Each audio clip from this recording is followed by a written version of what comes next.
My name is Logan Field, and this is my term project for Applied Database Technologies, MetalDB. MetalDB is a web app that provides data exploration and visualization tools for a dataset of artist, listener, and genre data. The database is hosted on MongoDB. The queries are done through PyMongo commands, which are run on a web app built with Flask, which is then hosted on a render instance. The purpose of this web app and database could span from an extended version providing commercial-level insight for someone in the music industry to simply allowing a user to expand their knowledge on artists, genres, and the relationships between them. The dataset consists of an artist, listener, and genre collection, which have uniformly styled documents inside them. Most of the fields for artist and listener are grabbed directly from the MusicBrainz API and ListenBrainz APIs, and the genre documents are constructed entirely from aggregates of the previous two documents. Now I'm going to begin the 5-minute demo covering the features. I will not be covering the Home tab as it is just an introduction page and a list of artists, or the Report tab as it just renders the markdown version of the project's report. Let's get started. The database exploration tools for MetalDB are separated into tabs corresponding to their data type, artist, genre, and listener. Clicking on any of these tabs will bring you to a set of visualizations and data for the category overall. Through either typing into the search bar or clicking hyperlinks from other page elements, you can view specific statistics related to artist, genre, or listeners in the database. We are going to start with the general summary statistics for each tab, and then go to the element-specific versions of the tabs. For the artist page, there is a plot of the top artist by country, as well as a bar plot for the most popular artist by career start year. You can view both of these elements in the form of a table of the listed data as well. Moving on to the genre tab, the first element provides hyperlinks to view a dendrogram of the genres. Dendrograms are calculated by finding the co-occurrency between a list of the top X amount of genres in the dataset with each other inside of the genre tag list element of artist documents. That creates a co-occurrency matrix that can then be turned into a distance matrix, which can then be used to create a hierarchical clustered dendrogram plot. So this shows us the genres that are similar to one another, calculated purely based on information from the artist documents. Similar to the Artist tab, you can then see top genre by country, as well as a bar plot of the most popular genre by career start year. The colors of the bars correspond to the color of the genre. You also get a list of the top 100 genres in the dataset, which is surprisingly at number 1 not metal, but alternative rock. The total unique listeners for these is an aggregate sum of occurrences in the artist documents, so it will exceed the number of listeners in the total dataset. For the General Listeners tab, we simply have a table of the top listeners in the dataset. Now let's look at a specific listener. This is SPL0K. He is the 19th highest listener in the dataset, determined by total listen count, and we can see a pie chart of his top artists, the number of genres he listened to, and a list of hyperlinked genres that he has listened to. If you click the drop down below, there is the raw document in the database.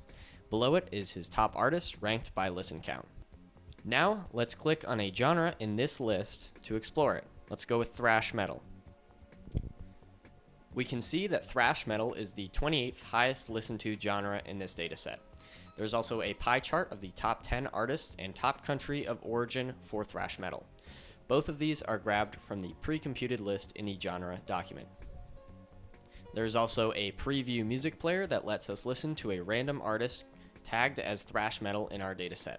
This is done by interacting with the iTunes API.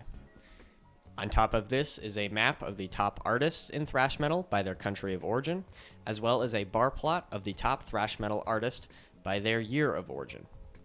So we can see from this bar plot that Power Trip was the most popular thrash metal band that was formed in 2008, but their primary genre is actually determined to be crossover thrash.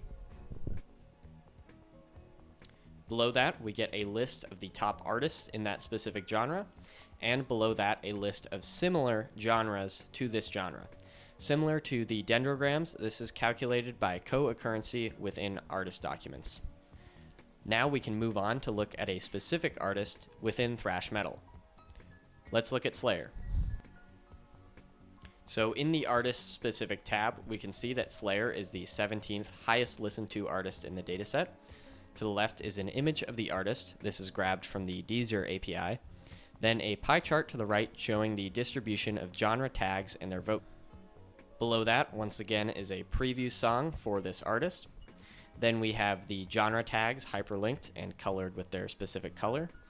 And below that is the raw document entry for this artist.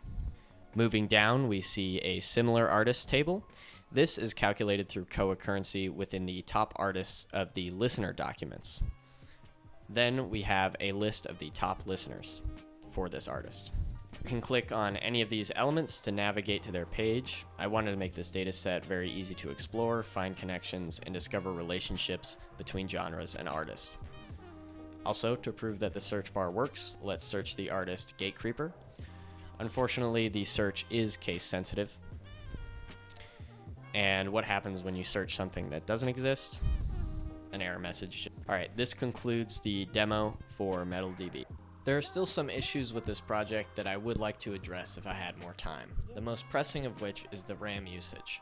The process of dynamically generating plots and passing large lists of information is inherently memory intensive, and on a free render instance, if too many people use this site at the same time, it will get shut down due to using too many resources.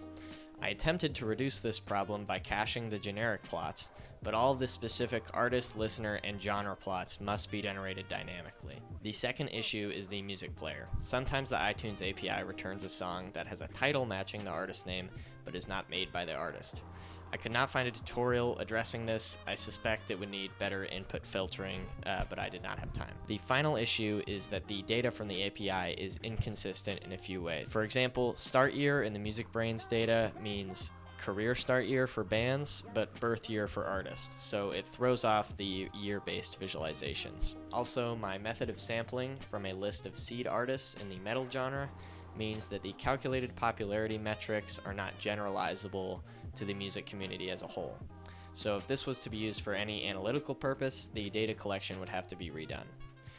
Overall, I am happy with how this project turned out. I hope the site works well for you, and keep in mind it will take a while to load on the first startup since it is running on a free instance. Thank you and goodbye.